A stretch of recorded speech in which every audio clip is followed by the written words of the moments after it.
verset 14.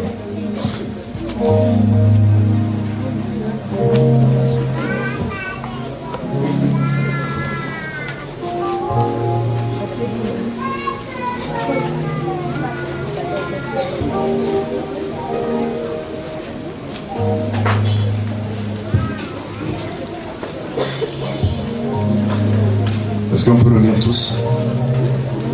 1, 2, 3. Recherchez la paix avec tous et la sanctification, sans laquelle personne ne verra le Seigneur. Qui sont ceux et celles qui veulent voir le Seigneur? Je pense que c'est tout le monde. Du moins, ceux qui sont de Dieu. L'auteur de l'épître aux Hébreux est clair. Recherchez la paix avec tous. C'est un ordre ici. Ce n'est pas un conseil, mais c'est un ordre que Dieu nous donne. Recherchez la paix avec tous. Et la sanctification. C'est-à-dire, rechercher la paix avec tous et rechercher la sanctification également. Sans la sanctification, personne ne verra le Seigneur. C'est-à-dire, personne ne verra le Seigneur présentement et aussi lors de l'enlèvement de l'Église. Et également, pendant l'éternité. C'est-à-dire que celui qui n'est pas dans la sanctification ne peut pas, n'est-ce pas, avoir accès à la vie éternelle. Parce que pendant l'éternité, nous verrons la face du Seigneur tout le temps. Amen. Voilà pourquoi l'ordre nous est donné ici. Suivez l'enseignement s'il vous plaît, ne vous laissez pas perturber. L'ordre est clair. Recherchez la paix. Donc ça veut dire que la paix et la sanctification, ces deux choses sont liées. La première personne avec laquelle nous devons faire la paix, c'est d'abord Dieu. Parce qu'on nous dit de rechercher la paix avec tous. Dans le tous là, il y a premièrement Dieu. Donc ça veut dire que celui qui n'est pas dans la sanctification ne peut pas être dans la paix, ne peut pas être dans une relation avec Dieu. Celui qui n'est pas dans la sanctification n'a pas de, il n'y a pas une relation de paix avec Dieu. Donc Dieu désire, n'est-ce pas, avoir une relation avec les hommes. Dieu désire parler avec l'homme tous les jours. Et nous devons chercher à établir la paix avec Dieu. Donc ça veut dire que quelque part, la paix avec Dieu a été interrompue, brisée. Amen. La paix avec Dieu. Notre thème de ce soir, c'est la sanctification. La sainteté. Rechercher la paix avec Dieu. Comment? Par le moyen de la sanctification. Parce que le contraire de la sanctification, c'est quoi? L'immoralité, le péché. Donc, le péché brise, n'est-ce pas, la communion avec Dieu, la relation avec Dieu. Et quand notre communion avec le Seigneur est interrompue, on n'a plus la paix avec Dieu. Automatiquement, nous devenons ennemis de Dieu. Amen. Amen. Alors, qu'est-ce qui s'est passé pour que la paix avec Dieu, la paix entre l'homme et Dieu soit interrompue? On connaît tous cette histoire. Genèse 3.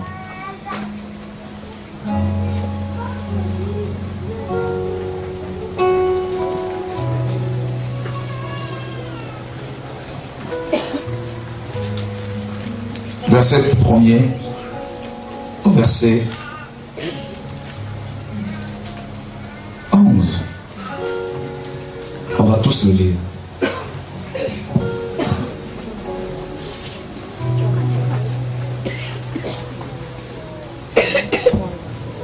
Ceux qui ont la Bible, on va faire la lecture tous ensemble. Amen. peut y aller. 1, 2, 3.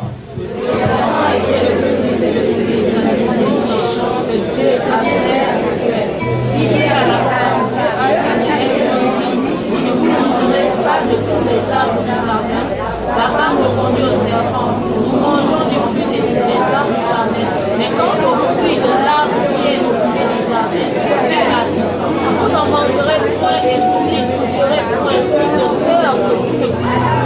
Alors le serpent dit à la femme, vous ne mourrez point, mais Dieu sait que le jour où vous en mangerez, vos yeux sont délivrés et que vous serez comme des dieux, connaissant le bien et le mal, afin que l'arbre était bon à manger et agréable à la vue, et qu'il était précieux pour ouvrir l'intelligence. Elle prit de son fruit et en mangea. Elle en donna aussi à son mari qui était auprès d'elle, et il en mangea. Les yeux de l'un et l'autre s'ouvrirent et connurent qui c'était lui.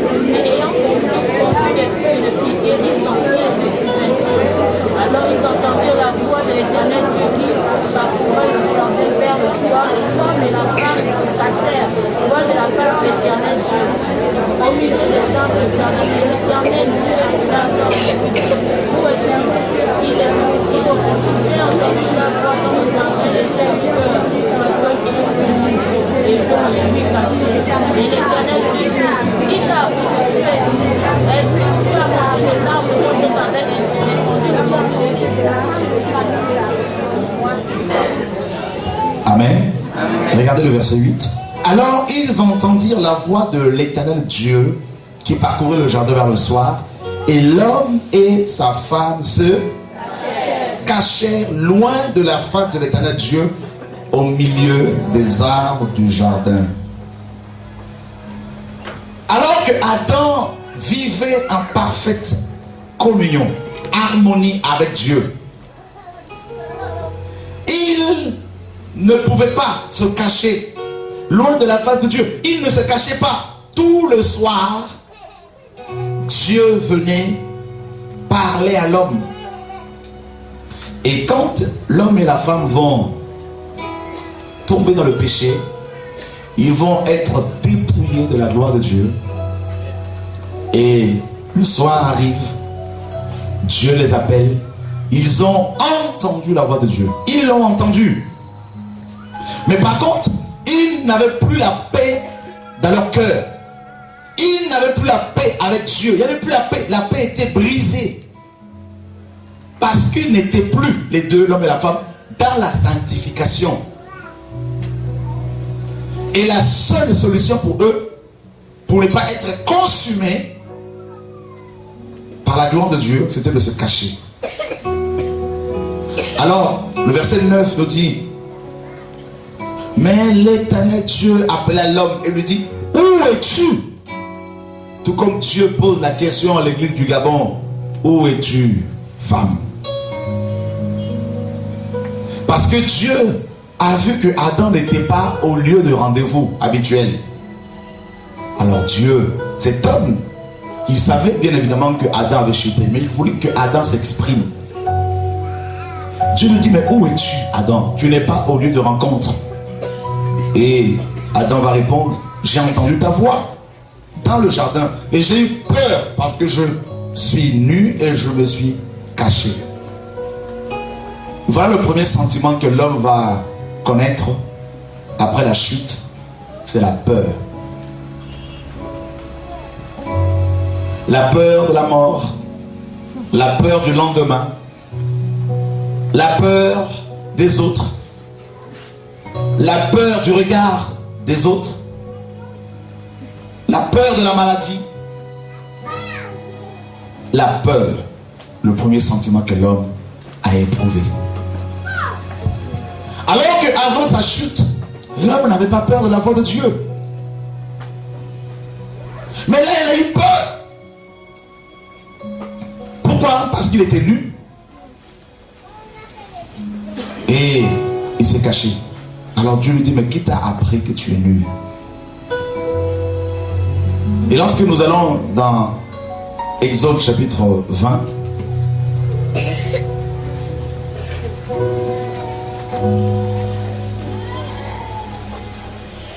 Lisons le verset 18 au verset 23, tous ensemble.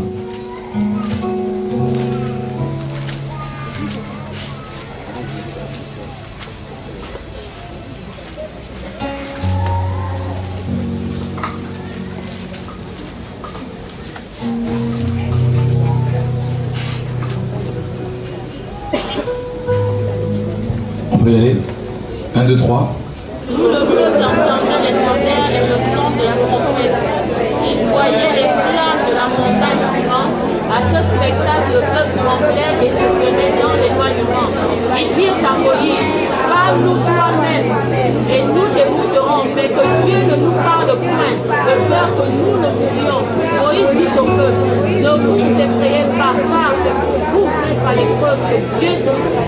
Et c'est pour que vous ayez sa crainte devant les yeux, afin que vous ne péchiez point. Le peuple restait dans l'éloignement, mais Moïse s'approcha de la nuée où était Dieu. L'Éternel dit à Moïse, tu parleras ainsi aux enfants d'Israël. Amen. Regardez le verset 18, la partie B. À ce spectacle, le peuple tremblait et se tenait dans l'éloignement. Il dit à Moïse, parle toi-même et nous écouterons. Mais que Dieu ne nous parle point, de peur que nous ne mourions. Alors ceux qui ont eu la grâce d'entendre audiblement la voix du Seigneur, bon, des fois il parle doucement, mais en fait quand Dieu parle, vous verrez dans Apocalypse, la Bible nous dit que et dans le trône et autour du trône, il y a des coups de tonnerre, des tonnerres, des éclairs. En fait, quand Dieu parle, rappelez-vous dans Matthieu 17 sur la montagne de la transfiguration, lorsque Dieu a parlé, quelle a été la réaction des disciples? Ils sont prosternés face contre terre et ils ont eu peur. Parce que lorsque Dieu parle, et que quand Dieu parle, mon ami, tu ne peux pas tenir debout. C'est pire que la foudre. Il y a des coups de tonnerre. Quand Dieu parle, c'est comme des coups de tonnerre que vous ne pouvez pas entendre. C'est terrible. Et Adam était habitué à entendre cette puissante voix de Dieu. Parce qu'il était dans la sanctification. Il n'avait pas peur. Parce qu'il était recouvert de la gloire de Dieu. Il était habitué à la voix de Dieu. Mais voilà que quand la gloire va quitter sa vie, lorsque Dieu va parler dans Genèse là-bas, il va parler comme il a parlé en fait dans Exode 20 et également dans Matthieu 17. C'est des coups de tonnerre. Et là, Adam ne pouvait qu'avoir peur. Il a eu peur. Il se cachait. Parce qu'il n'avait plus la paix avec Dieu. La paix avec Dieu était cassée par le péché. La désobéissance. Alors vous comprenez pourquoi dans Hébreux 12, 14, le passage que nous avons lu au début, où on nous demande avec force de rechercher la paix avec tous et la sanctification, sans laquelle personne ne verra le Seigneur. Parce que si tu n'es pas dans la sanctification, tu vas te cacher. Quand Dieu va te parler, tu te cacheras. Alors voilà pourquoi on nous invite à la sainteté, nous qui voulons entendre constamment la voix de Dieu. Parce que, en fait, si tu n'es pas dans la sanctification, quand Dieu va te parler, toi-même tu vas fuir. Toi-même tu vas te cacher. Amen. Amen. Alors, je disais que seule la sanctification va rétablir ou établir la communion entre l'homme et Dieu. Entre Dieu et l'homme. Vous verrez que quand la gloire de Dieu descend quelque part, ceux qui sont dans le péché, automatiquement ils sont frappés. C'est automatique. Si Dieu ne visite pas beaucoup d'églises, c'est parce qu'il ne veut pas que ces soi-disant chrétiens et pasteurs meurent. Parce que personne ne peut supporter sa gloire. Je vous dis, mon ami, Voilà pourquoi dans Exode là-bas, il demande aux enfants d'Israël de se sanctifier pendant 3 jours. Que même une bête, même les bêtes devaient se sanctifier. Rappelez-vous dans Ésaïe 6, lorsque Ésaïe va voir la gloire de Dieu, il va crier malheur à moi, car je suis un homme dont les lèvres sont impures et j'habite au milieu d'un peuple dont les lèvres sont... Il a crié, alors que dans Ésaïe 1 il a prophétisé, Ésaïe 2 il a prophétisé, 3 il a prophétisé, 4 il a prophétisé, 5 il a prophétisé. Il se croyait un grand prophète. Mais arrivé au chapitre 6, il aurait fallu que le roi Osias meure. Tout roi dans ta vie qui t'empêche de voir la gloire de Dieu doit mourir. Le péché. Amen. Et là, Isaïe va voir la gloire de Dieu. Il va se rendre compte qu'il était un grand pécheur et que ses lèvres avec lesquelles il prophétisait étaient impures. Mon ami. Alors, Adam, qui est notre père, à nous tous, a eu peur de la voix de Dieu. Et il se retrouvait nu. On ne peut pas paraître devant Dieu nu. Voilà pourquoi nous allons parler de la nudité tout à l'heure. Toi qui te balades en caleçon devant ta soeur, ton frère, tes neveux, tes cousins, machin, tout ça, on va voir ça. La nudité. On ne peut pas paraître devant Dieu nu. Et Dieu va appeler dans Apocalypse là-bas, l'église de Laodicée 3, chapitre 3. Dieu dit tu es aveugle, tu es nu. Littéralement, tu es dans le péché, tu es dépouillé de ma gloire. Parce que c'est la gloire de Dieu qui doit nous habiller. La sanctification. Voilà pourquoi la sœur a eu la vision où elle voyait beaucoup de gens à Libreville marchant dehors complètement nus. Parce que ces hommes et ces femmes sont dépouillés de la gloire de Dieu. C'est l'église apostate. C'est une église qui ne peut plus paraître devant Dieu. Alors, Adam qui est notre père, à nous tous, on nous dit la parole, il nous a transmis cette peur, cette nudité, parce qu'on ne donne que ce que l'on a. Romains chapitre 5. Amen.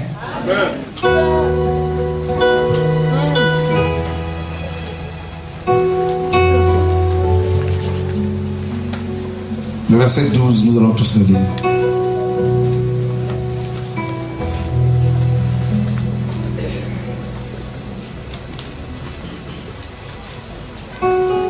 Un, deux, trois. C'est pourquoi par un seul homme le péché est entré dans le monde, et par le péché la mort. Et ainsi la mort s'est étendue sur tous les hommes, parce que tous ont péché. Vous voyez, non? Par un seul homme, Adam, le péché est entré dans le monde. Par Adam, la peur de la gloire de Dieu, la peur de Dieu est rentrée dans le monde. La peur de Dieu.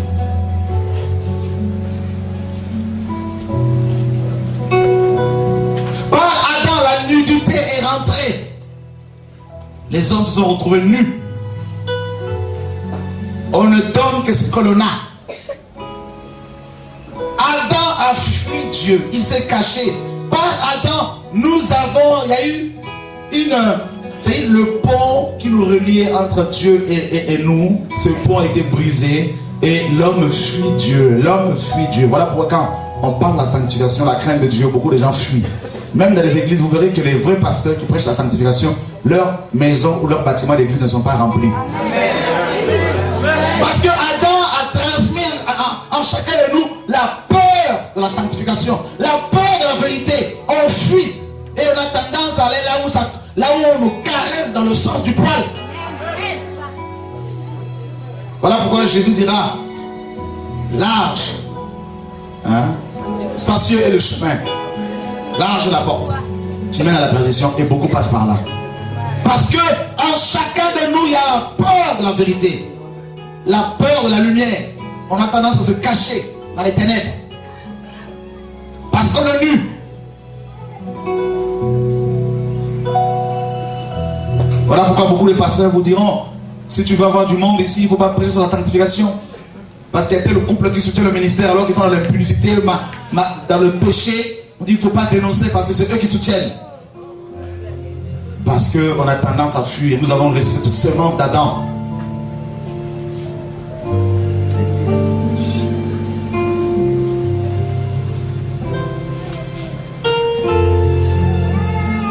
Amen. Amen.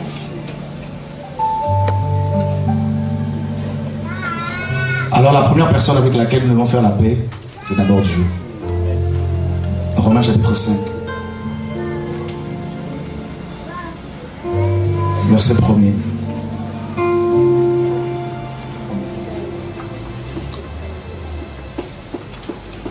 Au verset 2. 1, 2, 3.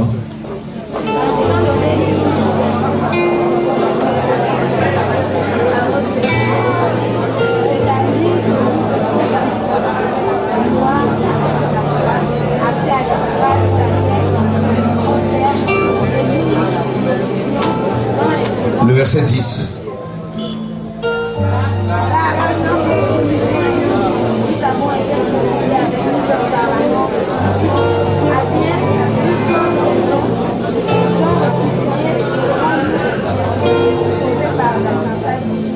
Alors pour ceux qui notent, il y a 3 sortes de sanctification. Ou il y a 3 types de sanctification. Le premier type de sanctification,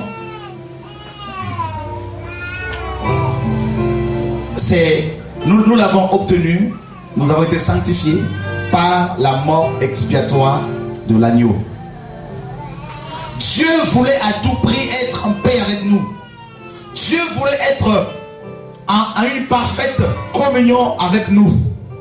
Parce que ça ne lui plaisait pas de voir l'homme qu'il a créé pour être en parfaite communion avec lui, le fuir, se cacher à chaque fois. Et à chaque fois que Dieu s'approchait de l'homme, l'homme se cachait parce que il n'avait pas le choix, l'homme, bien sûr. Parce que s'il ne se cachait pas, il allait mourir. Aussi simple que ça. Il allait être cramé. Parce que notre Dieu, nous dit la parole, est un feu dévorant. Alors Dieu se dit, mais comment faire pour être en communion avec cet homme, avec l'homme que j'ai créé? Alors Dieu trouve la solution en lui-même. C'est-à-dire, il va se matérialiser, s'incarner. Il va venir mourir sur la croix comme un homme mortel. Et Paul nous dit dans Romains 5 ici justement que, étant donc justifiés, nous avons donc la paix avec Dieu par notre Seigneur Jésus-Christ. Rechercher la paix avec tous. Donc nous voyons que la première personne avec laquelle nous devons établir la paix, rechercher la paix, c'est d'abord Dieu. La communion avec Dieu. Et par le sang de l'agneau, nous avons la paix avec Dieu. Justifier veut dire quoi? Justifier veut dire littéralement que nous sommes déclarés purs. Ça veut dire dès l'instant où quelqu'un donne toute sa vie à Jésus, prend la résolution de vivre pleinement dans la volonté de Dieu, le sang de Jésus le purifie et cette personne est déclarée juste. Ça veut dire que c'est comme si Dieu, en fait c'est comme si tu n'avais jamais péché. Dieu te regarde, Dieu te voit comme si tu n'avais jamais péché, comme si tu étais né parfait, sans défaut, comme Adam et Ève lorsqu'ils ont été créés. Tu as été justifié, déclaré pur, déclaré juste, innocenté. Les péchés de tes parents, le péché originel d'abord, le péché d'Adam et Ève, le péché de tes parents, tes propres péchés, dès l'instant où tu donnes ta vie à Christ, tout ton passé est complètement lavé, purifié, nettoyé par le sang de Jésus de Nazareth. Voilà pourquoi il est écrit, il n'y a plus de condamnation pour tous ceux qui sont en Jésus-Christ. Les liens familiaux, les liens ancestraux, le jour de la nouvelle naissance, tout ça c'est brisé par le sang de Jésus de Nazareth. Alléluia. Et la Bible nous dit justement dans Apocalypse chapitre 1er,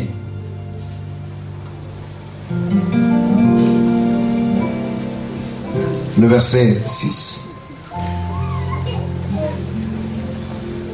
Lisons le verset 5 plutôt.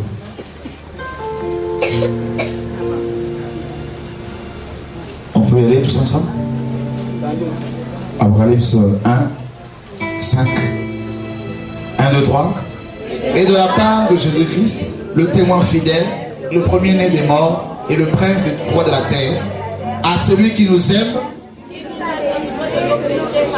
qui nous a de quoi? Par son sang. Le mot délivré ici, c'est louo en grec. Louo qui peut dire aussi laver. C'est le premier type de sanctification. Nous l'avons obtenu grâce au sang de l'agneau. Parce que lorsque l'homme a péché, les exigences de la justice du Seigneur ne pouvaient pas être satisfaites par le sang humain. Parce que le sang humain était contaminé par Adam et Ève. Il fallait un sang pur, comme vous le savez. Dieu a provisoirement utilisé le sang des animaux pour couvrir le péché provisoirement.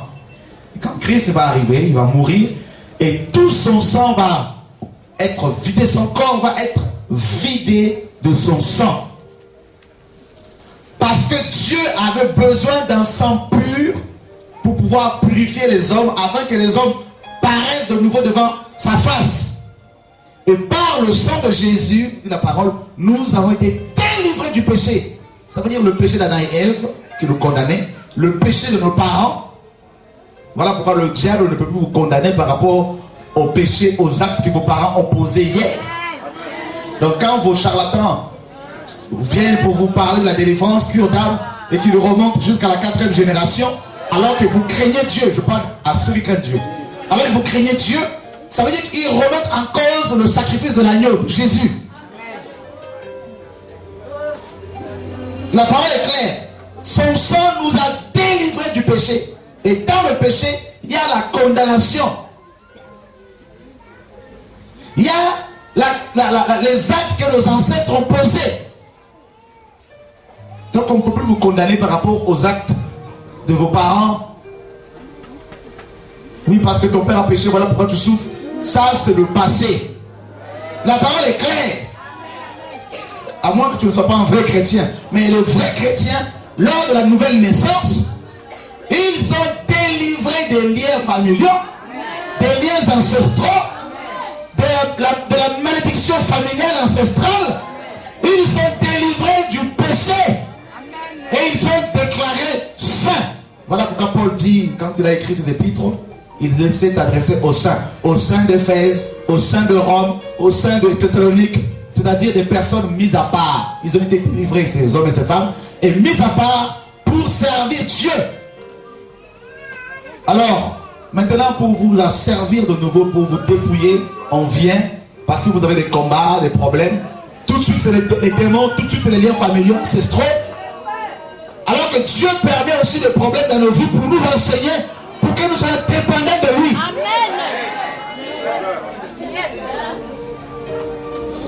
Alors que la Bible dit toute chose concourt au bien de ceux qui aiment Dieu. Alors tout de suite quand vous avez des problèmes, c'est le diable, les démons, les sorciers, les magiciens, machin, tout ça. Et on crée tout un tas de choses pour que vous dépendiez de ces hommes, pour que vous leur versiez de grosses sommes d'argent. Amen. Amen. Donc le sang de Jésus-Christ nous a procuré la première sanctification. Amen. Amen. Voilà pourquoi dans Romains chapitre 5, le verset 10 que nous avons lu, car si, lorsque nous étions ennemis, nous avons été réconciliés avec Dieu par la mort de son Fils, à plus forte raison, étant réconciliés, serons-nous sauvés par sa vie. Il y a eu une réconciliation parce qu'il fallait qu'il y ait la paix entre nous et Dieu. Et personne ne pouvait pénétrer, personne ne pouvait accéder à cette sanctification, au premier type de sanctification, par ses propres moyens. C'était impossible. Nous étions tous condamnés. Et il est important qu'en tant que chrétien, que vous compreniez l'heure de la croix. Que sur la croix, Jésus nous a véritablement délivrés.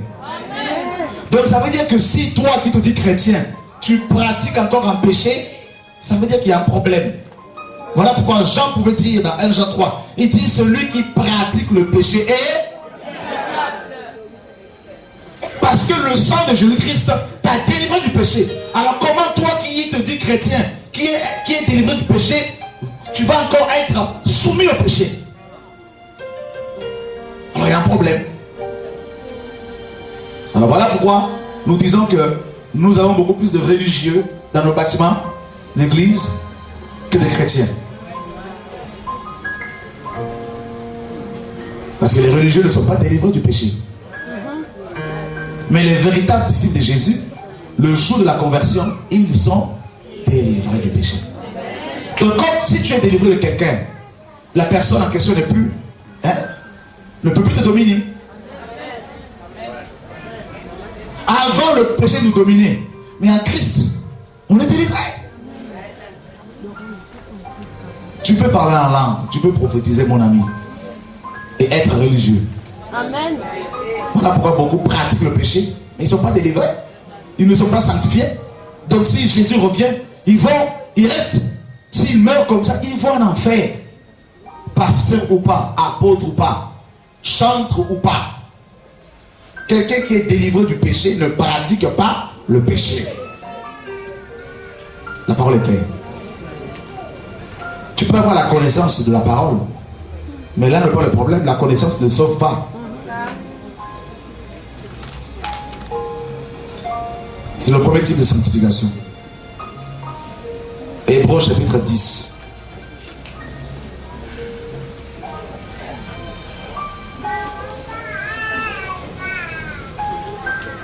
Nous allons lire le verset 14.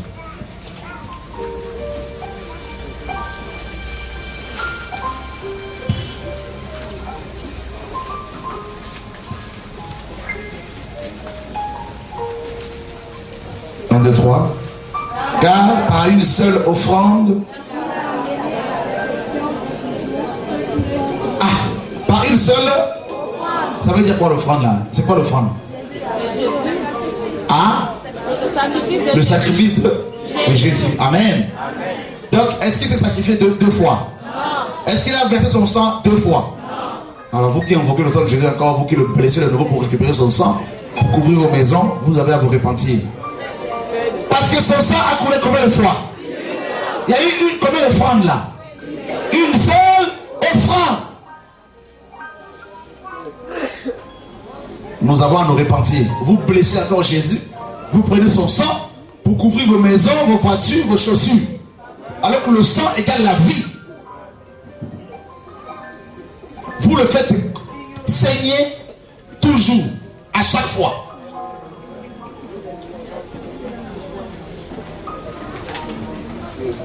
Il faut lire la Bible. Hein? Amen. Alléluia. Amen. Par une seule offrande. Vous savez ce que c'est la messe? La messe catholique, le mot messe signifie offrande perpétuelle. C'est-à-dire, à chaque fois que vous assistez à la messe catholique, Christ meurt. C'est le principe même de l'hostie catholique. C'est une aberration, une abomination. C'est du satanisme. La sorcellerie. Voilà comment vos charlatans aussi vous poussent vous demandent d'invoquer le sang de Jésus-Christ sur les maisons. On invoque le nom de Jésus-Christ. On invoque une personne. Vous allez voir, vous êtes devenus des vampires. Vous êtes le corps de Christ. Le sang de Jésus coule de chaque fou. Donnez-moi la porte qui a bu le sang de Jésus. Alors, parce qu'il n'y a plus la foi. Vous ne savez pas ce que Jésus-Christ a accompli à la croix. On le sait seulement intellectuellement. Mais il faut que ce soit dans le cœur.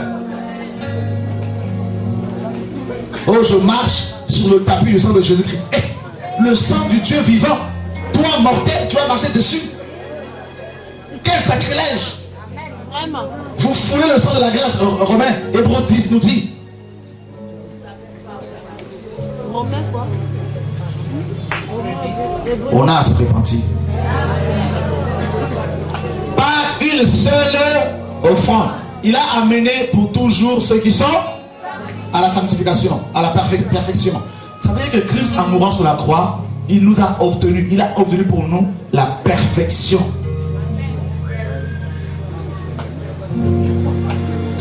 Donc quand tu dis non mais je suis chrétien, c'est vrai, mais le péché mignon là, je ne peux pas m'en passer. Mon ami, tu n'es pas chrétien. Amen. Ah, Dis à ton voisin, si c'est le cas, tu n'es pas chrétien. Tu es religieux. Tu n'es pas disciple de Jésus.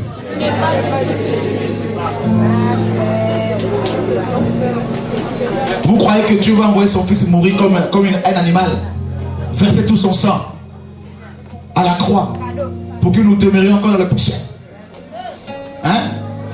Oh non, c'est difficile, j'ai du mal, tout ça c'est difficile.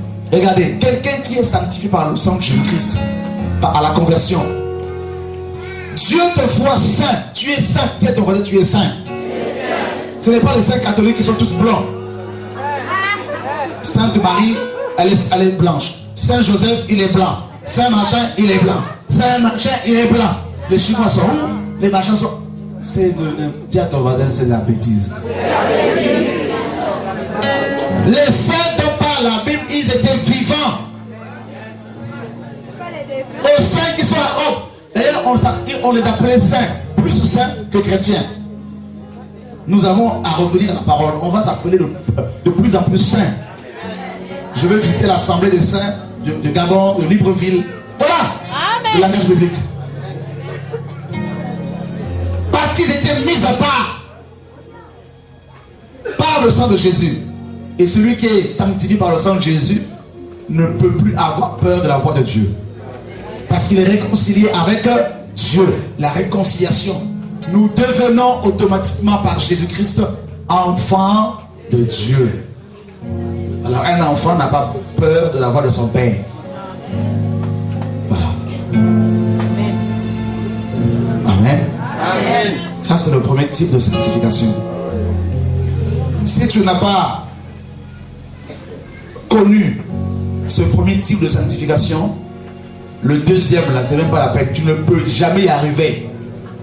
Parce que le deuxième, c'est ce que toi-même tu dois avoir. Toi-même tu dois le faire. Tu dois l'appliquer, tu dois le vivre. Il y en a, ils essayent de craindre Dieu, de se passer des hommes, des femmes, mais ils ne sont pas convertis, ils sont religieux. Voilà pourquoi tu chutes toujours dans le même péché. Parce que tu n'es pas converti. Seul le sang de Jésus-Christ te donnera la force de marcher dans la sanctification. Voilà comment, avec tes prières tous les jours, tu vas chasser le même démon. 10 ans que ça dure, 10 ans de masturbation, 10 ans de mensonge, 10 ans de colère, 10 ans d'hypocrisie, de cupidité, 10 ans où tu lèves la main sur ta femme, 10 ans d'amour de l'argent. Tu veux t'en passer, tu cries à Dieu, je ne veux plus ce péché, je ne comprends pas. Mais quelque part, peut-être que tu as connu une conversion intellectuelle, mais pas du cœur. Amen. Amen. Amen. Amen. Le deuxième type de sanctification, c'est la sanctification de tous les jours. De tous les jours. Ça, c'est notre part.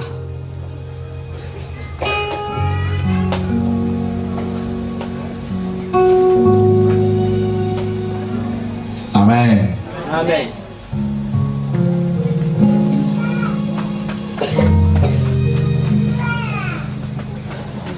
Apocalypse.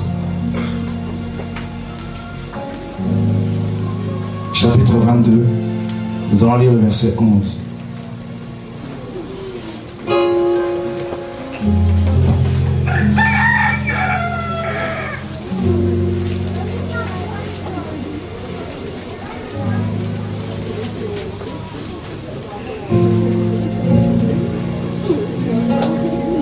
On peut y aller.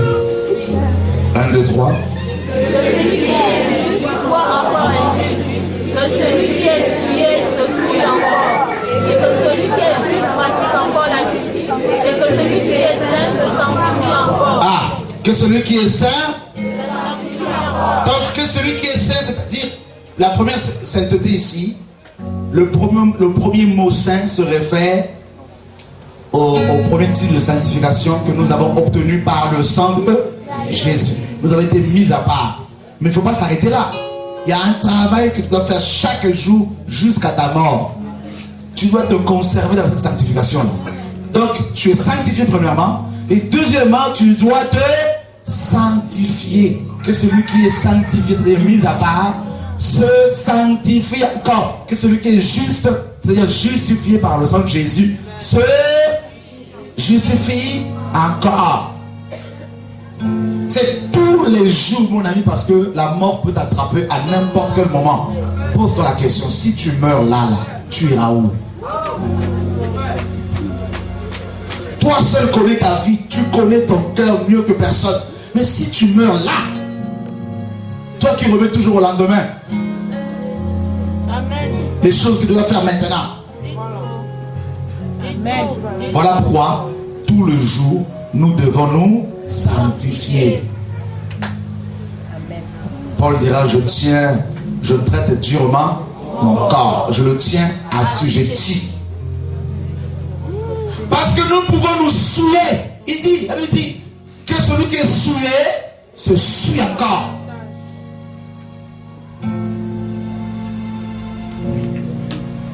Ça veut dire que, en fait, on peut se souiller comment?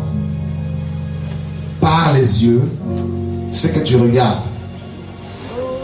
La télévision, les images que tu regardes, films érotiques, pornographiques, les magazines porno, les revues porno, les femmes qui passent devant toi, comment tu les regardes, tu les convoites, les hommes, comment tu les convoites, comment tu vas convoiter la richesse, les yeux, la convoitise des yeux.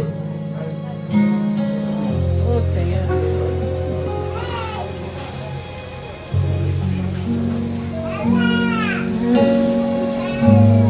Alléluia. 1 Jean, chapitre 2, verset 15 à 16. On peut même on peut aller jusqu'au verset 17. On va tous le lire.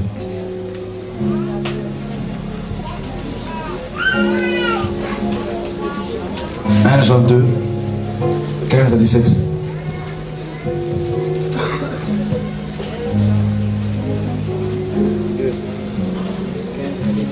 1, 2, 3. N'aimez point le monde, ni les choses qui sont dans le monde. Si quelqu'un aime le monde, l'amour du Père n'est point en lui. Car tout ce qui est dans le monde, la convoitise de la chair, la convoitise des yeux, et l'orgueil de la vie, n'est rien point du Père, mais rien du monde. Et le monde passe et sa convoitise aussi. Mais celui qui fait la volonté de Dieu demeure éternellement. Amen. N'aimez pas quoi? Le monde, ni les choses qui sont. Celui qui aime le monde n'a pas l'amour de Dieu en lui. Et dans le monde, il y a quoi? La convoitise des yeux. Amen. La chair, les yeux et l'orgueil de la vie. Comment est-ce que Ève était tombée dans le péché? Par la convoitise des yeux. La Bible dit que la femme vit que l'arbre était bon à manger. Elle a vu.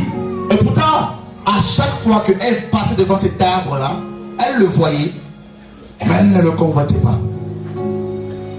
Mais quand Satan est arrivé, il a eu un dialogue avec elle. Il lui a montré le fruit de cet arbre autrement. Et Ève a vu que le fruit était agréable, bon à manger, agréable à la vue.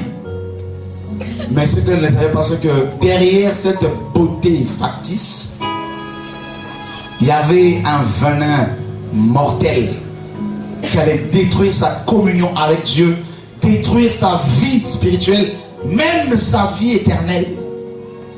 Malheureusement, elle est tombée dans le piège. Dans la convoitise des yeux, tu vas voir la beauté d'un homme, la beauté d'une femme, mon ami. Voilà pourquoi vous les femmes, habillez-vous correctement. Arrêtez avec les vêtements serrés, les hauts serrés. Les hommes y compris. Parce que derrière cette beauté, il y a la mort. Il y a un venin qui s'appelle la mort. Un venin qui s'appelle le sida. Un venin qui te ronge à petit feu, mon ami.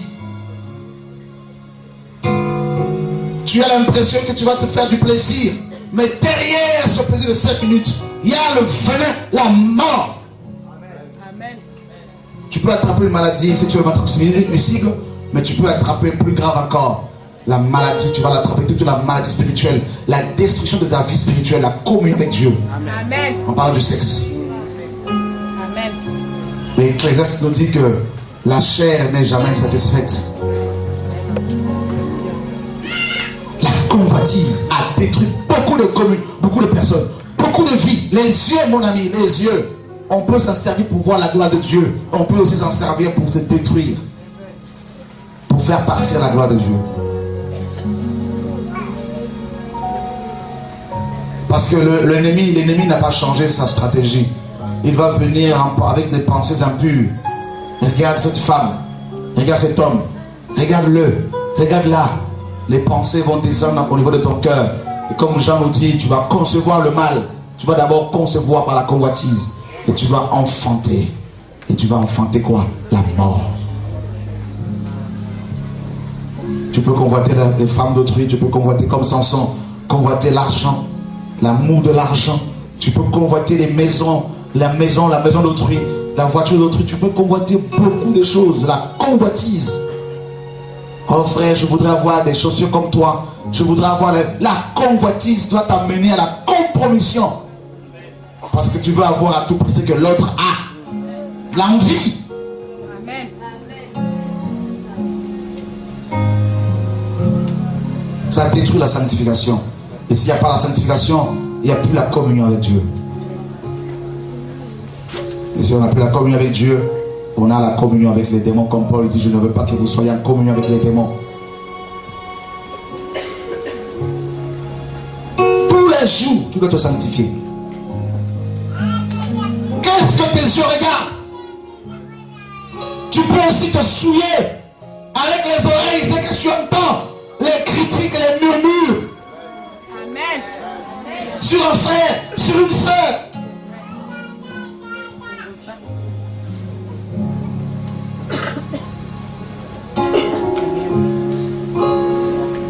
Tu vas tellement entendre des choses mauvaises sur les frères que tu vas te souiller. Tu vas commencer à les juger en fonction de ce que tu as entendu. Et non en fonction de ce que Dieu t'a dit.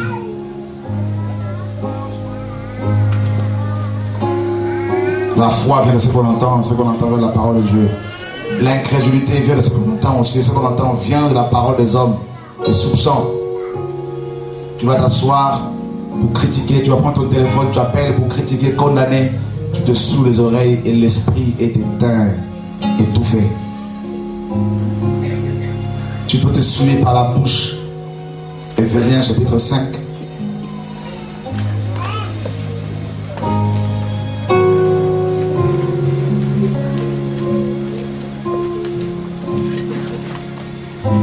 Verset 3 à 4.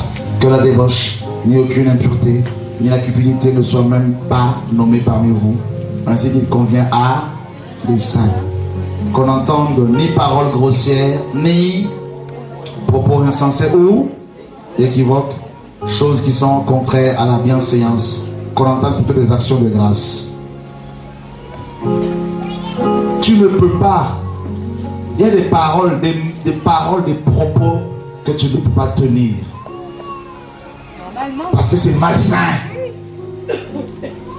Malsain.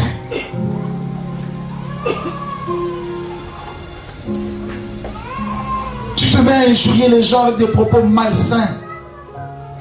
Quand tu te mets en colère, quels sont les propos que tu sors?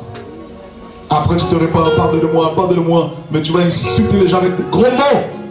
Ça tue ta communion avec Dieu, mon ami. Et après on va chercher l'impression de main. L'impression de main des pasteurs, des apôtres, des prophètes. Mais c'est toi-même souvent qui va être la cause de ton malheur. Ce n'est pas les autres, ce n'est pas Dieu. Ce n'est même pas Satan. Parce que Satan ne peut pas toucher un enfant de Dieu qui craint le Seigneur. Quand tu te mets en colère, tu ne te contrôles plus. Les paroles qui sont de ton cœur. La Bible dit c'est de l'abondance de cœur que la bouche parle. Quand tu te mets en colère, ma soeur, tu es incontrôlable. Ton mari ne peut plus te supporter, te fuir. Tes parents, tu es incontrôlable, mon frère. Les paroles que tu sors, tu ne mesures même pas. Et c'est des conséquences sur conséquences. Amen. Quand tu es en colère, tu es comme un volcan. Et voilà l'assemblée, on est là en train d'acclamer. Amen, le Seigneur, gloire à Dieu. De la même bouche, la langue, un petit membre. Mais ça peut embraser toute une forêt. La langue.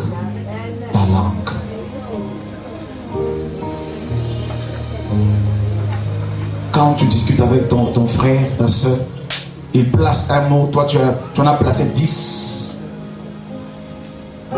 Celui qui parle, qui répond avant d'avoir écouté, commet un acte de folie, nous dit le Proverbe. Insensé. Celui qui parle trop ne manque pas de péché. La langue.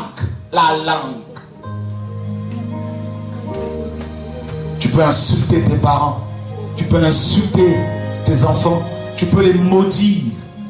Je te maudis. Voilà comment beaucoup s'expriment. Toi qui m'as blessé, je te maudis. Maudis tel frère. La langue. Le fait de maudire un frère et une soeur, ça détruit la sanctification dans l'église. Ça amène la sueur.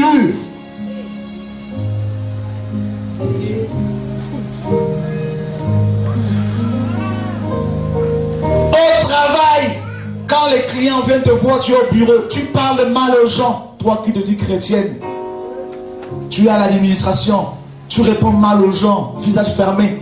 Ça tue la sanctification en toi, ma soeur. Ça détruit ta communion avec Dieu. La langue. Tu es policier, tu parles mal aux gens. Ça détruit ta communion avec Dieu, toi chrétien.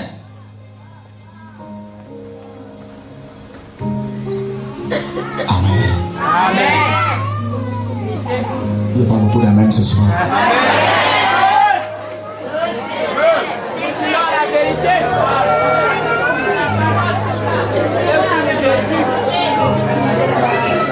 Tu insultes l'étranger. Dieu dit honore l'étranger dans ton pays pour que tu sois béni. Parce que toi-même aussi tu es étranger sur la terre.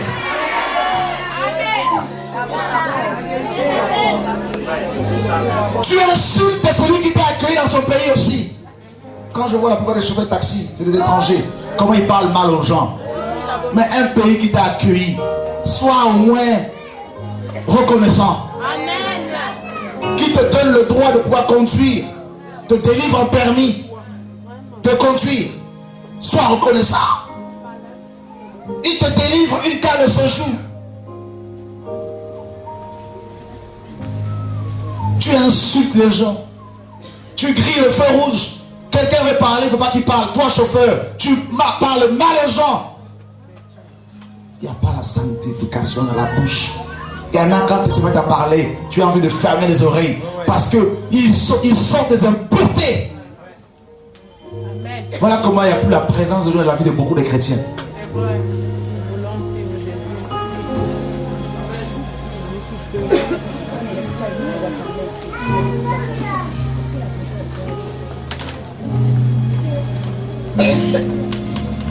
Alléluia. Amen.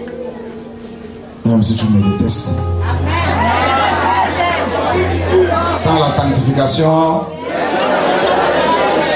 Voilà. On vous a dit, oui, offrande du prophète, tu verras le Seigneur. C'est faux.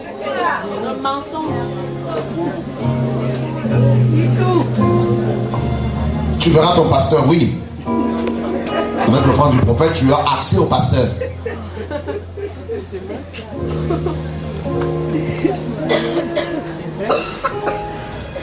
Avec l'orgueil de la vie, ta chair, tu peux te souiller les vêtements que tu portes, toi, enfant de Dieu. Jeans serrés, toutes tes formes sont dehors. Parce que tu es civilisé. Dehors serré, on voit tes formes. Ça pousse les gens à te regarder. Alors que la Bible dit que la femme doit s'habiller décemment, une tenue décente. Tu mets des slim.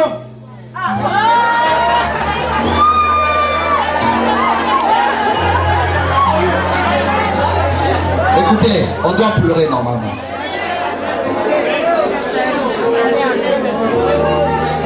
Ventre en l'air, parce que c'est la liberté. Il fait chaud.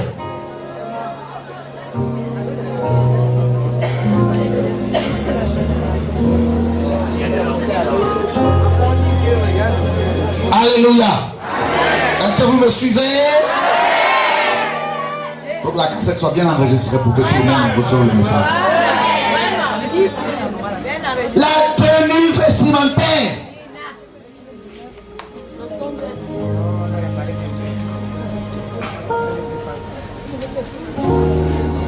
Amen. Tu m'aimes encore? Oui. Tu n'as pas le choix. 1 Timothée chapitre 2.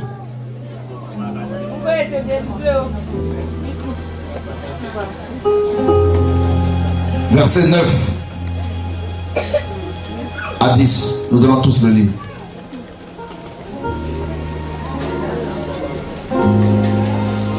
Un, deux, trois.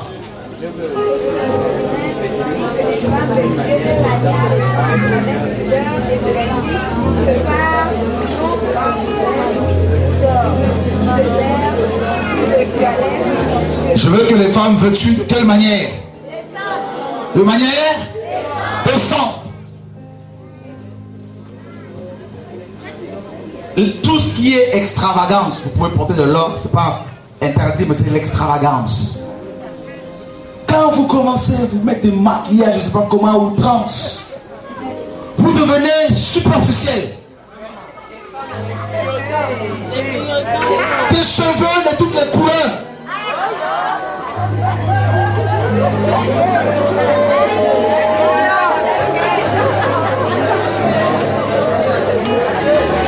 Tu mets du rouge à lèvres où on voit, de loin on voit déjà la couleur, ça brille. Tu peux en mettre, mais la sagesse. Tu fais une décoration, tu n'es plus naturel, mais tu es artificiel. Tout ça parce que tu veux séduire. Tu veux plaire. Tu cherches à plaire les hommes plus aux hommes que de plaire à Dieu. Paul dit, est-ce la faveur des hommes que je cherche ou celle de Dieu? Si je plaisais encore aux hommes, je ne serais pas serviteur de Dieu. La parure intérieure, c'est la meilleure. Tu passes beaucoup plus de temps devant ta glace. 1 heure devant ta glace. Et 5 minutes devant Dieu. Tout ça parce que tu veux plaire un frère. Ou aussi une sœur. Amen. Il y a des chrétiennes, soi-disant, quand vous le voyez passer, là, vous fermez les yeux. Quand elles sont habillées, elles mettent des hauts légers. Quand elles se baissent, tu fermes les yeux. Amen. Dis à ton voisin, Babylone.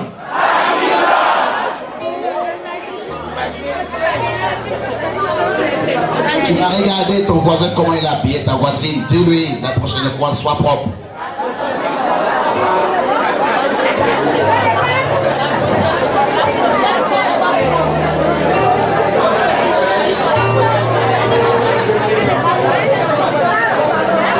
Alléluia. Vous connaissez la vérité? Notre père Adam s'est retrouvé comment? Nous. Voilà comment vous aimez aussi. On aime aussi, les hommes aiment aussi la nudité. Tu aimes la nudité. L'homme aime la nudité.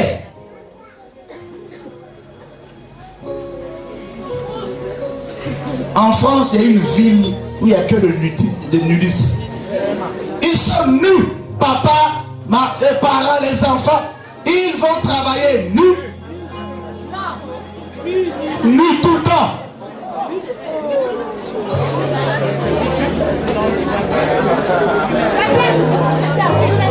Alors, écoutez s'il vous plaît. Allons, alléluia. Sans la sanctification. Lévitique 18. Rappelez-vous bien que dans la loi que Dieu a donnée à Moïse, il y avait 3 sortes. Il y en avait 3 sortes. Donc il y avait les lois morales, les lois sociales et les lois cérémonielles. Donc là, dans Lévitique 18, nous avons quel type de loi? Les lois morales. Amen.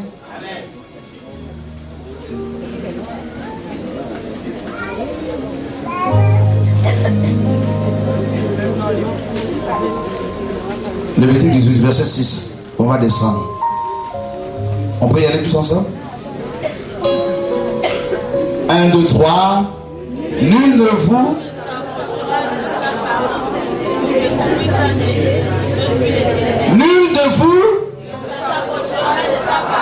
pour découvrir, je suis. Verset 7.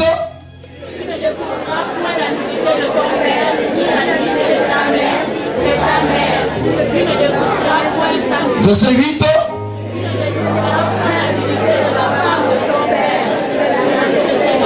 Verset 9.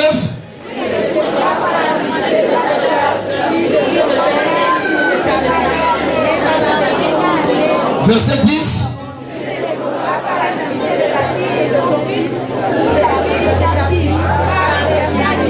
Verset 11.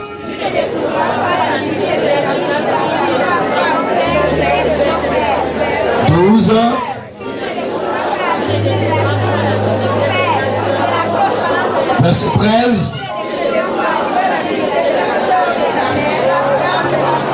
Verset 14.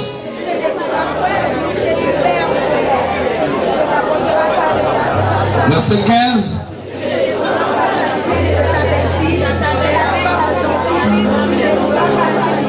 La suite.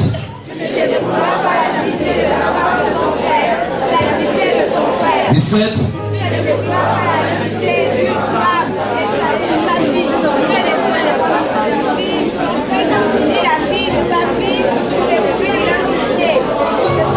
C'est un, tu ne te prendras point la sœur de ta femme pour exciter une rivalité en découvrant sa nudité à côté de ta femme pendant sa vie.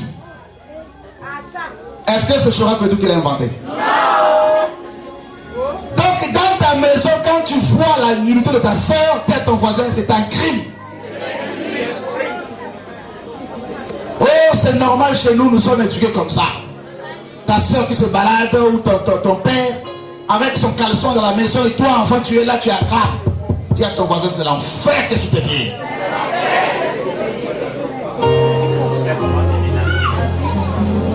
C'est comme ça que l'inceste pénètre dans la famille. On commence à caresser son frère, on dit non, mais c'est nous, c'est comme ça, c'est normal. Nous sommes civilisés. Cousin, cousine, cousin, machin, tout ça, c'est normal, on est en famille. Qui sont ceux qui vont aller au ciel? La sanctification. Oh, nous avons une piscine, c'est pas un problème devant les parents. Maillot de bain, 2 pièces, tout ça, mon ami. C'est un crime. Après, vous allez commencer à vous toucher, machin, tout ça, on dit c'est normal. Mon peuple est détruit parce qu'il lui manque quoi? La connaissance. Je vais prendre une douche avec le fils. C'est quoi ça?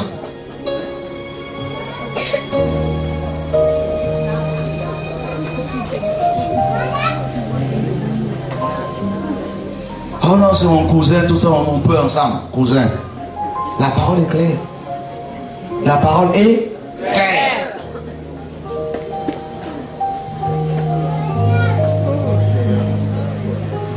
Maintenant, si ton père, comme tout à l'heure on a posé la question, si un parent, ton papa tombe malade et que tu vis seul avec lui, si tu es un homme, tu peux l'aider, c'est pas un problème. Si c'est une femme, toi femme, tu peux l'aider. Amen. C'est pas un problème, si tu ne peux pas prendre quelqu'un d'autre pour l'aider. Mais là, vous êtes en santé, en bonne santé. Tu vas te balader nu pratiquement devant dans la famille, dans la maison. Mais vous invitez les démons d'inceste. Et vos enfants qui voient votre nudité, même en caleçon, tout à fait, ma soeur, vous les préparez à devenir des violeurs. Cette maison a besoin de purifier, nettoyer. Vous pouvez aller à la plage si vous êtes seul avec votre femme, par exemple, où il n'y a personne d'autre. Vous deux, il n'y a pas de problème. Mais la journée comme ça, vous voyez les gens se balader nus. On dit non, on est civilisé, mon ami. Il n'y a pas de problème. Il n'y a pas de problème, oui, il n'y a pas de problème. La nudité, là, tu vois une seule fois, 2 fois, les choses commencent à rentrer. à rentrer. Voilà pourquoi Joseph a fui devant la femme de Potiphar. Il a préféré laisser son manteau. La Bible dit fuyez l'impudicité. On n'a pas dit résister. Résistez au diable et il fuira l'un de vous. Mais le démon d'impudicité, la Bible dit fuyez. Oh non, moi je suis costaud. On va te trouver dans le feu de l'impudicité en train de dire à l'envers, tu maudis Dieu. Amen.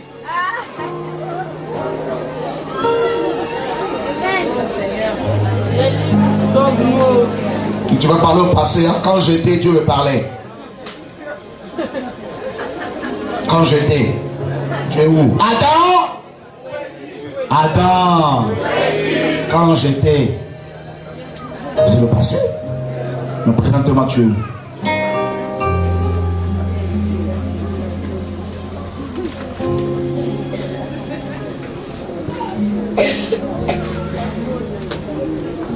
Il y a beaucoup d'abominations dans la maison des chrétiens.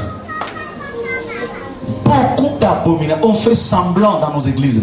Il y a trop d'impureté dans nos maisons. Des films mondains, érotiques, des films terribles, des cassettes, des VCD, des DVD, des films de karatéka, je ne sais pas comment, là, dans nos maisons. Vous regardez des Jackie Chan, je ne sais pas comment, la machin, tout ça là, vous, dans nos maisons, des films bizarres, érotiques, dans nos maisons. Des dessins animés, il y a la sorcellerie, on envoie le feu là-bas, la magie, dans nos maisons. Amen. Manga, tout ça là, ouais, tout ça, dans nos maisons. De jeux vidéo pour les enfants sataniques. Mais vous ouvrez des portes aux puissances occultes dans la vie de vos enfants. Par ce film-là, leur subconscient est touché. Ils se suent. Ils ne seraient pas étonnés si vos enfants commencent à devenir méchants, rebelles. Vous les prédisposez à devenir rebelles. La sanctification. Vous regardez une image d'une femme nue. Cette image vous colle à la pensée. Vrai ou faux? Elle ne vous quitte plus. Elle vous tourmente, elle vous tourmente, elle vous tourmente. Elle vous agresse, elle vous agresse, elle vous agresse. Et puis vous tombez dedans. Au niveau de la pensée. Tu ne peux pas dormir dans un même lit, toi, ma soeur, qui a 20 ans, avec ton père, avec ta soeur, comment toi, ma soeur, avec ton frère, ou toi, mon frère et ta soeur, mais c'est une abomination.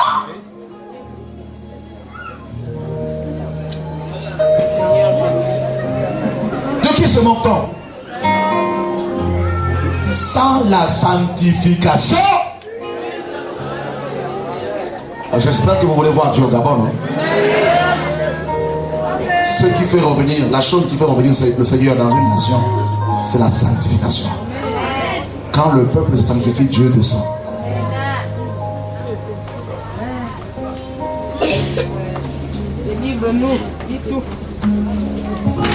Le fait d'aller voir des gangas, consulter l'initiation, ça te saoule.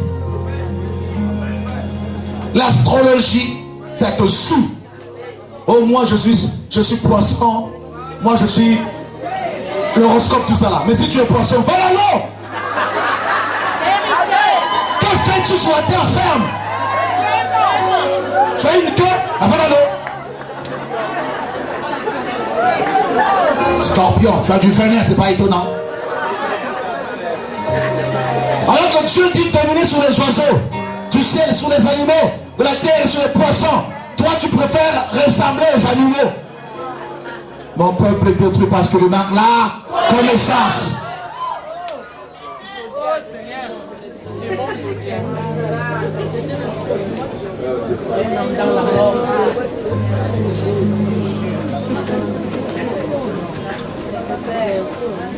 Alléluia. Est-ce que tu aimes me comme tout?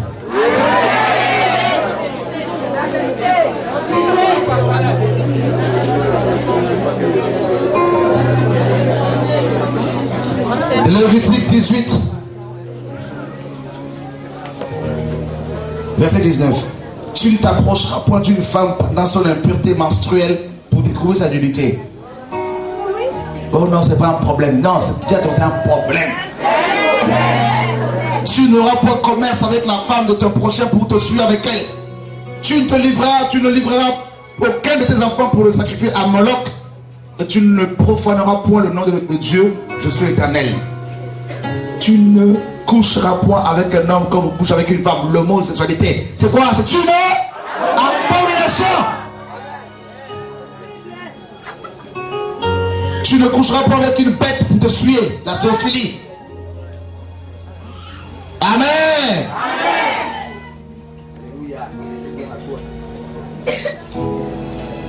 La parole est claire.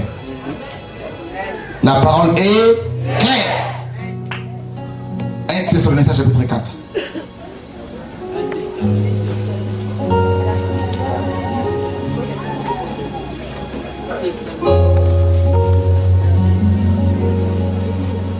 Le verset 3, nous allons tous le lire.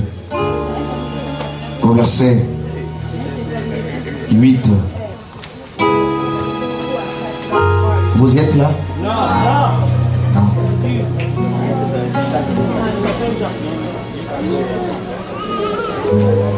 1 Thessaloniciens 4, 3 à 8.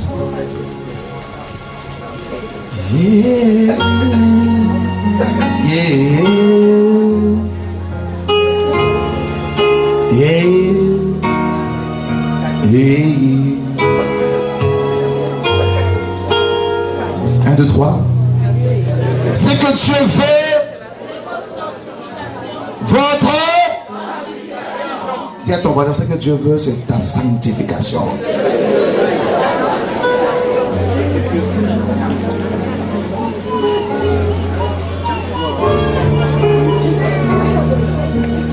Waouh, c'est écrit, non?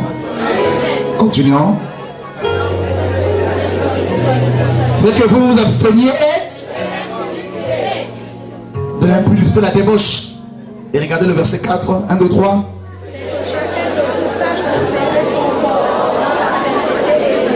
C'est que chacun de vous sache posséder.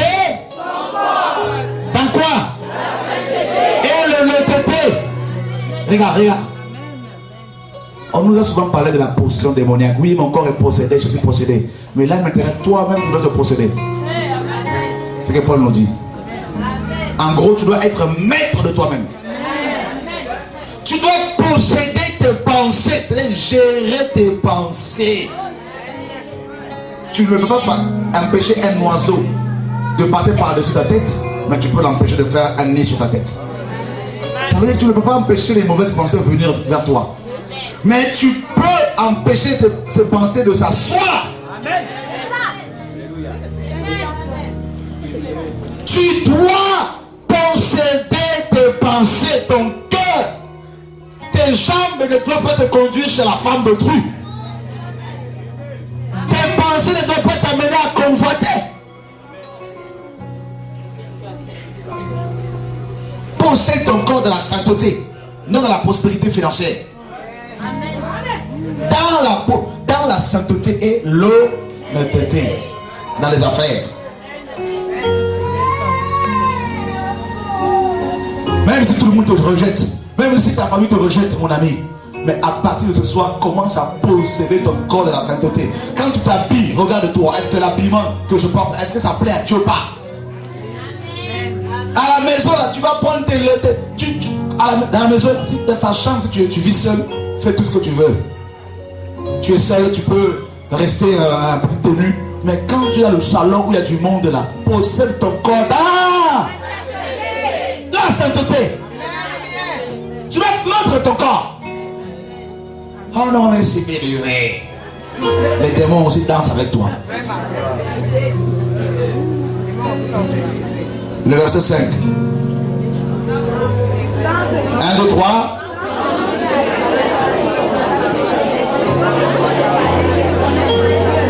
Verset 6.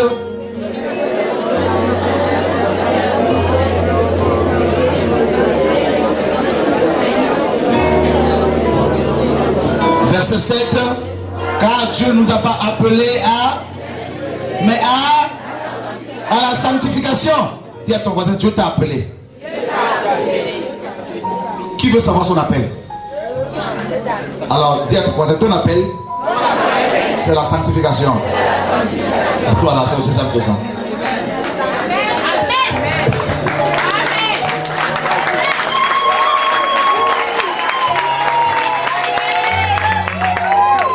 On m'a dit que j'ai un appel puissant. Oui, mon ami, tu as un appel puissant, mais l'appel à la sainteté.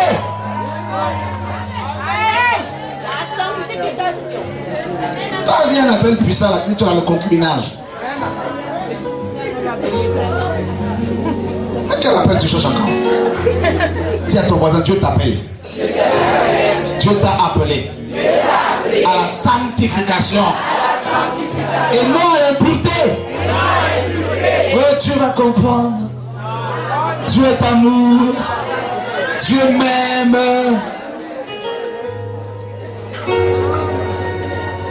C'est pas un problème si tu donnes ta dîme, tu vas au ciel. Si tu ne donnes pas, tu vas en enfer. C'est pas un problème. Pêche, fais tout ce que tu veux, mais apporte-moi l'argent. Dieu nous a appelés à la sanctification. La sanctification, c'est un mode de vie.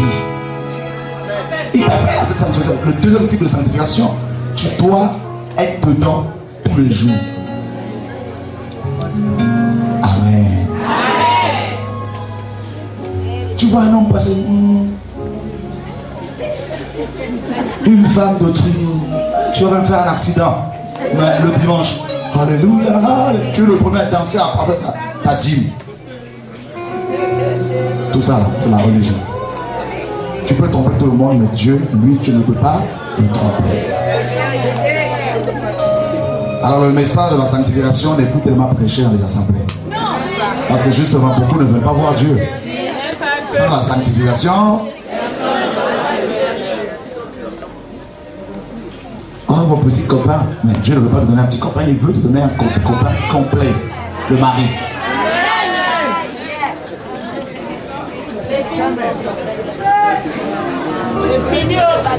Parce que si tu as un petit copain, tu vas faire des enfants petits, à moitié, incomplet. Tu as ton voisin, marie-toi.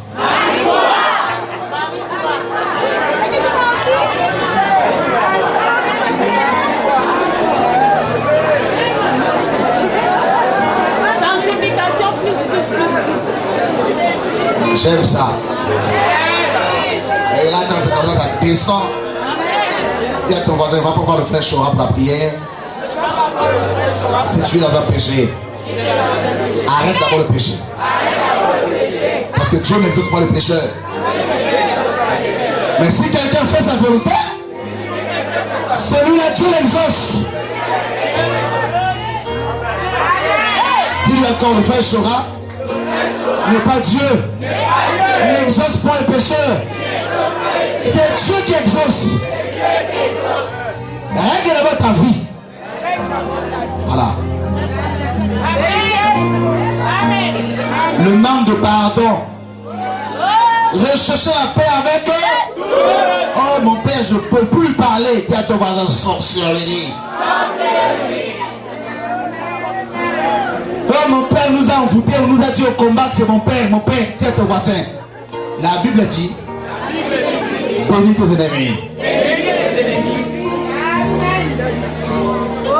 Le manque de pardon détruit la vie de sanctification. Oh non, il m'a fait trop mal. Bah oui, mais toi, béni. Oh, cette soeur-là, je ne peux pas la saluer. Elle est hypocrite. Dieu, s'il dit la même chose avec toi. Hein? Il y a des couples, hein, ils passent les nuits dans le même lit, ils ne se parlent pas. Dis à ton voisin, c'est des sorciers. L'homme tourne le dos, la femme tourne le dos. Mais si tu meurs comme ça, là, tu vas à l'enfer. Il y a des mamans qui tombent sous l'onction, mais elles ne parlent pas leur belle-fille. Elles ont ici l'onction. Quelle onction, mon mari? C'est ton voisin sorcière.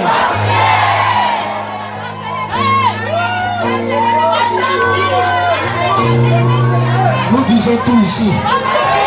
Ce que les autres ne disent pas, disant oh, au nom de Jésus.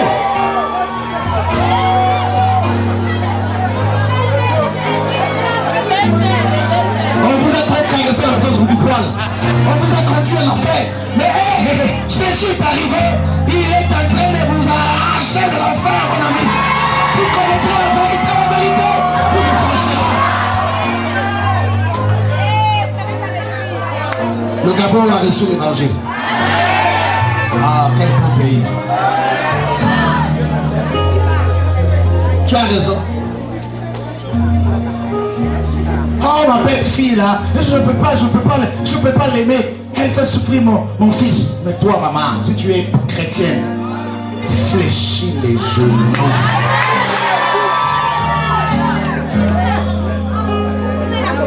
Pour la belle fille, oh là, ma belle-mère est une sorcière. Oh, mais elle a donné naissance à ton mari, non?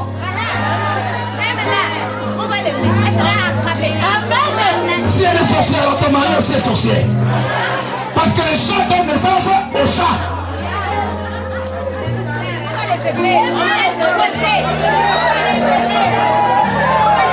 Ici nous disons tout. Parce que l'évangile que nous prêchons, c'est l'évangile de la réconciliation. Ça réconcilie les familles, mon ami. Ça restaure le foyer, la famille, la nation. Au nom de Jésus.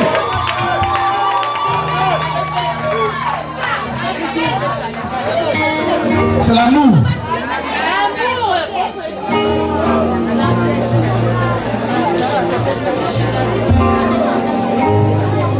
Alléluia. La gloutonnerie. Tu es là quand tu manges, même à 3 heures du matin dans le frigo. Yaourt, yogourt, chocolat, coca, jus d'orange, jus de fruits, je sais pas quoi. Bla, bla, bla, bla. Sur la table, quand on sert les gens, t'as ton assiette et une montagne dessus.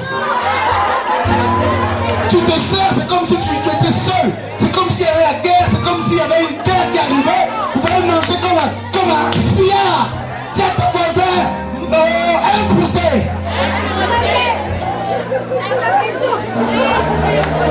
Tu te sers, alors que vous êtes à 5, tu ne penses pas aux autres.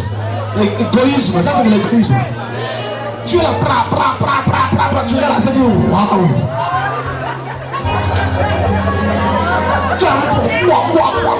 Il y a 5 maniocs. Vous êtes à 4, 5 maniocs.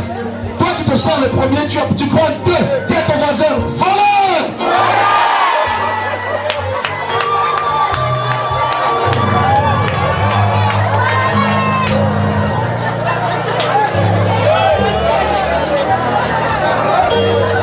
Dis à ton voisin, ce n'est pas Chora qui le dit. C'est la Bible qui le dit. Galates chapitre 5.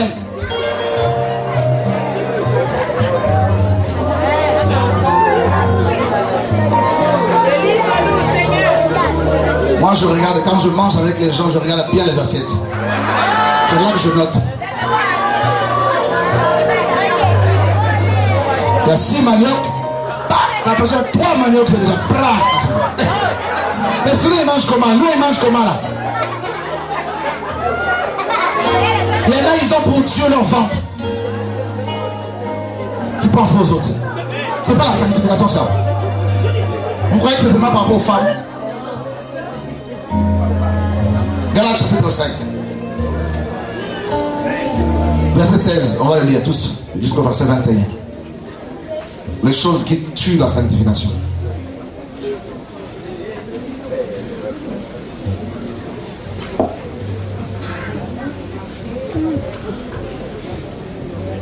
Un, 2, 3, Galates 5, 16 à 21. 1, 2, 3.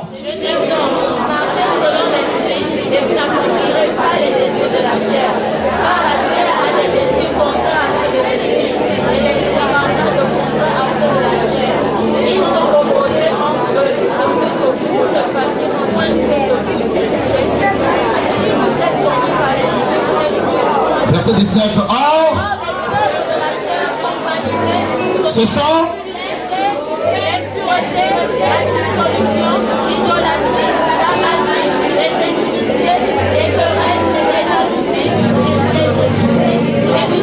les divisions, les sectes, l'envie, les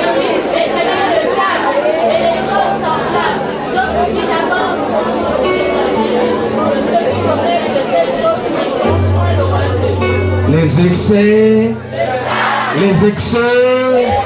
tu n'as pas faim, mais tu vas à tout prix. Chocolat, bonbon. Tu es là même pendant la prédication à chewing-gum. Il faut que tu mâchouilles quelque chose.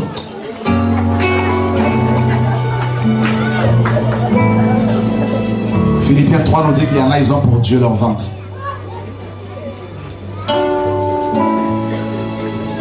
À 1h du matin, tu te réveilles. Direction cuisine. Tu entends seulement là. Après, tu as mal au ventre. Et la nuit, songe. Je dirais rêve. Te voilà le dimanche matin. Pasteur, j'ai une vision.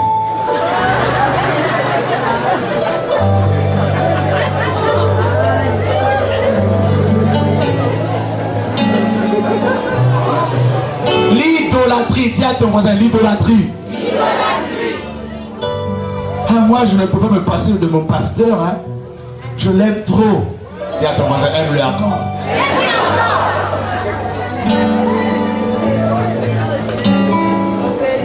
Regarde. Oh, mon mari, je ne peux pas me passer de lui. Alors que Dieu, tu peux t'en passer. Si tu as du mal à te passer de qui que ce soit ou de quoi que ce soit, alors que tu peux facilement te passer de la lecture de la parole et de la prière, ça veut dire que tu es idolâtre. L'idolâtre est celui qui est attaché fermement à son idole et il a du mal à s'en passer. La télévision peut devenir une idole. Tu vas passer plus de temps devant la télévision que devant Dieu. La télé est devenue une idole. Amen. Tu as du mal à te passer de ta femme. Quand tu ne la vois pas pendant 1 heure, tu es mal. Alors que tu peux ne pas prier, méditer la parole, ta femme est devenue une idole, ou ton mari, ou tes enfants, ou tes parents. Tu as du mal à te passer de ta soeur, te séparer pendant quelque temps. Mon frère, tu es devenu une idole, idolâtre. Et l'idolâtre, ou l'idole répond aux exigences de son idolâtre, de son adorateur.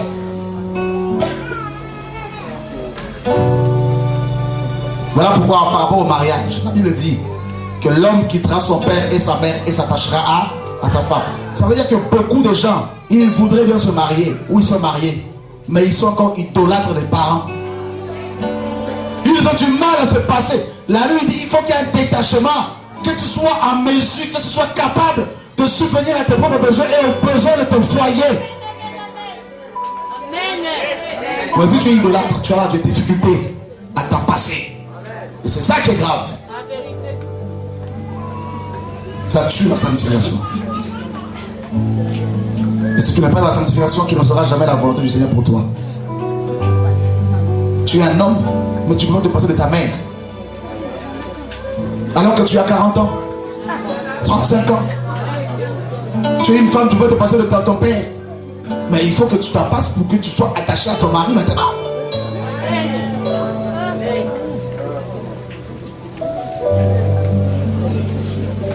L'idolâtrie. Ça peut être la nourriture, l'idole. Ça peut être les vêtements. Ça peut être le maquillage.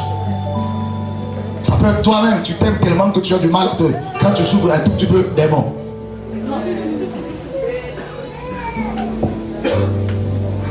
Ça peut être aussi les envies, les besoins que vous connaissez. Non, je ne citerai pas ici. Pour les mariés, tu as du mal à t'en passer, tu deviens rouge. Tu fais la tête à ta femme, tu ne peux plus lui parler. Il y a ton voisin, sorceleur.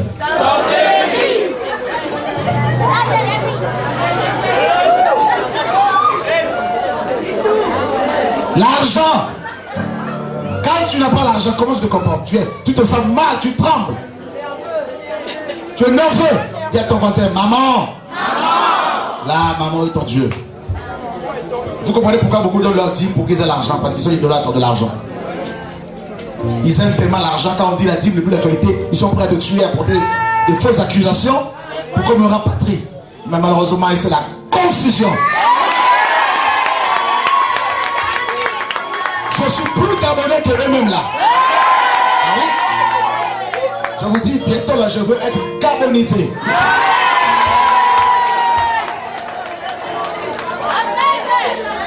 Je vous ai dit non. Je vous dis, le président est aussi mon président. Ah oui? Quand je suis dans la rue, est-ce que vous pouvez savoir que je suis français? Ou je suis machin? Alors, on va me parler en bas pour nous ou fan. Bientôt là, je vais parler fan.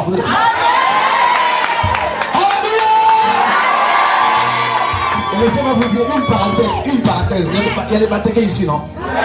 Hein? Est-ce que vous savez d'où je suis? Il y a des Batékés aussi à Kinshasa. Ah oui? À Brazza, frère, nous sommes un seul peuple, mon ami. Alors dis à ton voisin, je crois que tu es Gabonais. Vous allez vous fatiguer de moi. Je ferme la parenthèse. Tu n'es pas d'accord?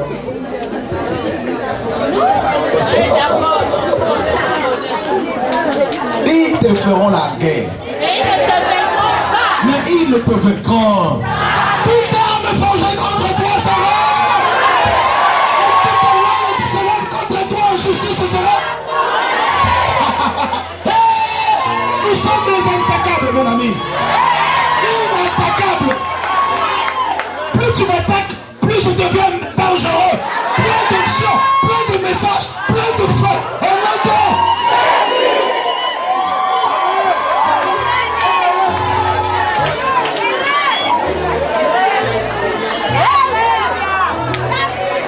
les attaques élargissent notre porte, nos portes. J'ai ouvert une porte devant toi que personne ne peut fermer. La porte du Gabon nous éclaire là. Ouvert, et personne ne peut la fermer. Porte le nom de la tête pour que le roi des gloires fasse. Qui est ce roi des gloires? Son nom c'est qui? Son nom.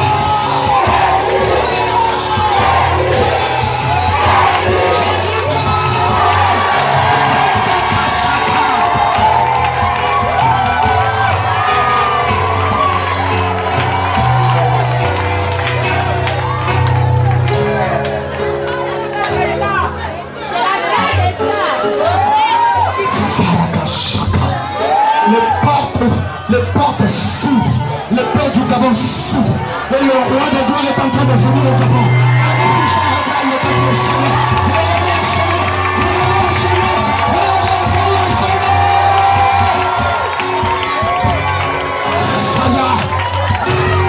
Je vois de grands prophètes, de grandes prophétesses qui vont se lever.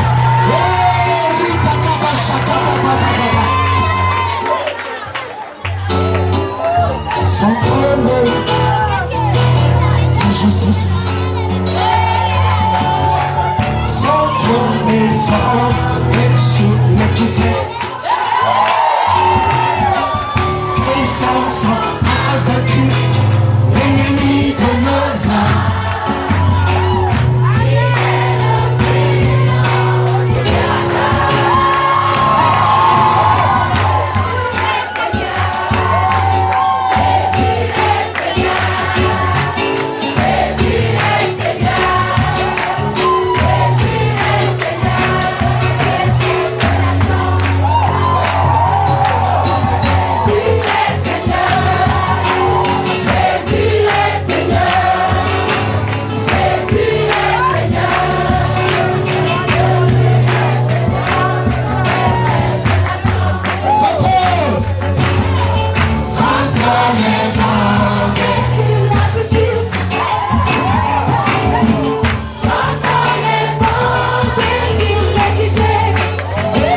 Messianique de louange. Vous le connaissez? Non? Dites à votre Dieu, chante du monde entier et célèbre son nom glorieux. Honore-le, honore louange. Dites à votre Dieu.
C'est qui écrase les ennemis Satan et criera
Jésus.